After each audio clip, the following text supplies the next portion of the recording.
কি সত্যিটা শুনতে ভয় পাচ্ছ? শুনো না, ভিডিওটা স্কিপ করে যাও। আর যারা মনে করছো এটা শুনলে তোমাদের লাইফটা বেটার হবে, তো তারা থেমে যাও। ধরো তুমি একটা রিলেশনশিপে আছো, তোমার পার্টনার তোমাকে প্রথম প্রথম অনেক কেয়ার করছে, অনেক ভালোবাসছে, রেসপেক্ট দিচ্ছে, লেট নাইট কল হচ্ছে, I need you, I miss you, I can't lose you, অনেক অনেক কথা সারা রাত ধরে চলছে।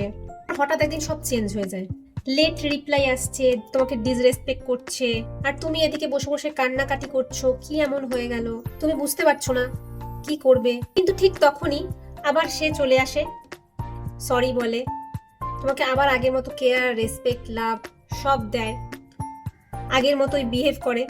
আর এই সাইকেলটা বারবার বারবার তোমার সাথে হতে থাকে। সাইকোলজিতে একে বলে ইন্টারমিটেন্ট রিইনফোর্সমেন্ট। ভালোবাসা আর পেইনের একটা খেলা, একটা সাইকেল। আর তোমার ব্রেনও ধীরে ধীরে এতে অ্যাডিক্টেড হয়ে যায়, আর তুমি ভাবো যে হয়তো একদিন ঠিক হয়ে যাবে, সব নর্মাল হয়ে যাবে। বাট ওই যে একটা কথা আছে না, আশায় মরে চাষা, ওটাই তোমার ক্ষেত্রে হচ্ছে। তুমি ওই অকেশনাল লাভে আটকে গেছো।